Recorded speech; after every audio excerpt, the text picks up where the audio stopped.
Hello dear viewers, welcome back again. आज फिर हाजिर हूँ मैं एक और नया प्रश्न लेकर के, और वो प्रश्न है why carbon atoms forms only covalent compounds.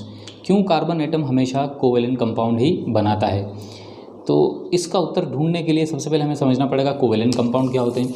तो कोवेलेंट कंपाउंड ये वो कंपाउंड होते हैं जो किसी दो एटम के बीच में इलेक्ट्रॉन को शेयर करने के बाद बनते हैं। इलेक्ट्रॉन अगर कहीं शेयर हों दो एटम के बीच में, तो फिर जो कंपाउंड बनता है वो कंपाउंड क्या कहलाता है, कोवेलेंट कंपाउंड्स। इसका मतलब ये है कि कार्बन न तो इलेक्ट्रॉन किसी को देता है और न ही किसी से इलेक्ट्रॉन लेता है, जबकि वो अपने इलेक्ट्रॉन को सिर्फ क्या करता है, शेयर करता है। तो कार्बन सिर्फ इलेक्ट्रॉन को शेयर क्यों करता है, तो उसको समझने के लिए हमें सबसे पहले देखना पड़ेगा कार्बन का इलेक्ट्रॉनिक कन्फिग्रेशन। तो कार्बन का सिंबल होता है 6, इसके आउटर मोस्ट या इसका एटॉमिक नंबर जो होता है वो होता है C6। इसकी जो K शेल है, K और L शेल, K शेल में आती है 1s, उसमें 2 इलेक्ट्रॉन है, और L शेल में आते हैं 2s2 और 2p2। तो आप देख रहे हैं कि K शेल में तो टोटल 2 इलेक्ट्रॉन हैं, जबकि L शेल में कितने इलेक्ट्रॉन हैं, 4। तो कार्बन की जो आउटर मोस्ट शेल हुई वो हुई कौन सी, L शेल। तो L शेल में 4 इलेक्ट्रॉन हैं। इसका मतलब ये हुआ कि कार्बन को अगर स्टेबल कन्फिग्रेशन अगर इस्टेब्लिश करनी है तो उसको अपनी आउटर मोस्ट शेल में कितने इलेक्ट्रॉन रखने पड़ेंगे, 8। बट यहाँ पर है कितने, 4। तो इसका मतलब ये हुआ कि कार्बन को अभी कितने इलेक्ट्रॉन की और ज़रूरत है, 4 की। तो ये 4 और 4 मिलकर के कितने हो जाएंगे, 8। और ये 8 हुआ तो फिर ये ऑक्टेट रूल फॉलो करेगा और ये बन जाएगा स्टेबल। मगर कार्बन को 4 इलेक्ट्रॉन और चाहिए, मगर कार्बन 4 इलेक्ट्रॉन किसी से लेता नहीं है। कार्बन किसी से भी इलेक्ट्रॉन लेता नहीं है। तो फिर क्या करें, तो कार्बन एक काम कर सकता है कि वो अपने ये जो चारों इलेक्ट्रॉन ये किसी को दे दे। अगर ये अपने इलेक्ट्रॉन किसी को दे देगा तो उस केस में ये चारों इलेक्ट्रॉन चले जाएंगे यहाँ से, तो एल शेल में इलेक्ट्रॉन रह जाएंगे 0। तब उस कंडीशन में कार्बन की जो आउटरमोस्ट शेल रहेगी वो रहेगी के शेल, और के शेल में कितने इलेक्ट्रॉन है, 2। तो ये भी स्टेबल कन्फिग्रेशन हो जाएगा। बट ये स्टेबल कन्फिग्रेशन होने के लिए कार्बन को अपने चारों इलेक्ट्रॉन देना पड़ेंगे, मगर असल में कार्बन अपने 4 इलेक्ट्रॉन देता भी नहीं है। तो कार्बन अपने चारों इलेक्ट्रॉन ना तो देता है ना किसी से 4 इलेक्ट्रॉन लेता है। तो ऐसा कार्बन क्यों करता है, तो उसके पीछे जो आंसर है वो ये है कि जो कार्बन का एटम होता है, कार्बन एटम, इसकी 2 प्रॉपर्टी होती है। नंबर 1, सबसे पहली प्रॉपर्टी जो होती है वो है इसकी स्मॉल साइज़। क्या है, स्मॉल साइज़।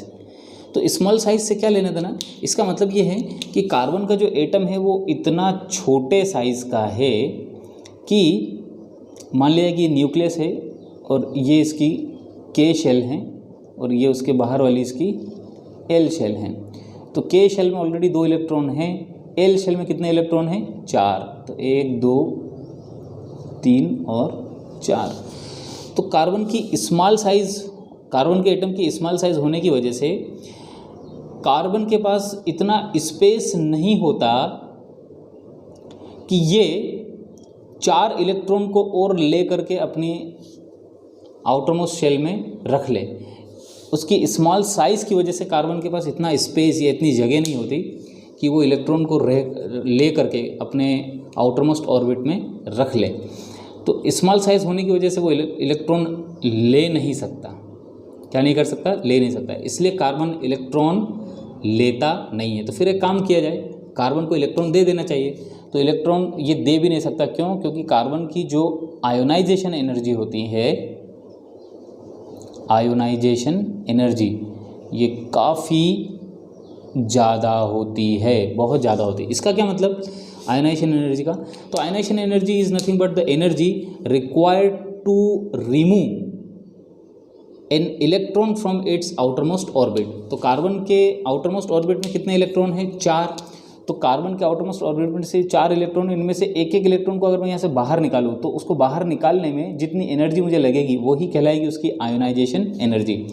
तो कार्बन के एक इलेक्ट्रॉन को बाहर निकालने में ही मुझे बहुत ज़्यादा एनर्जी खर्च करनी पड़ती है, तो वो एक इलेक्ट्रॉन निकालना भी मुश्किल है। तो फिर चारों इलेक्ट्रॉन को बाहर निकालना तो बड़ा ही मुश्किल है। इसलिए कार्बन अपने चारों इलेक्ट्रॉन किसी को दे भी नहीं सकता। तो फिर कार्बन के पास सिर्फ ऑप्शन बचता है क्या, इलेक्ट्रॉन को शेयर करने का।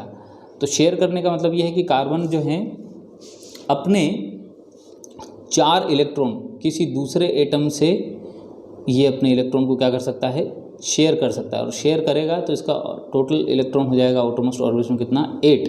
और जब 8 होगा तो ये फॉलो करेगा कौन से रूल को, ऑक्टेट रूल को। और ऑक्टेट रूल अगर फॉलो हो रहा है तो फिर कार्बन क्या हो जाएगा, स्टेबल कंपाउंड के रूप में कन्वर्ट हो जाएगा। तो ऑक्टेट रूल फॉलो हुआ तो कार्बन का कंपाउंड कैसा हो गया, स्टेबल। दैट्स वाई कार्बन हमेशा वो अपने इलेक्ट्रॉन दूसरे एटम को शेयर करता है और क्या बनाता है, एक stable covalent compound. Hope that's the answer of your question.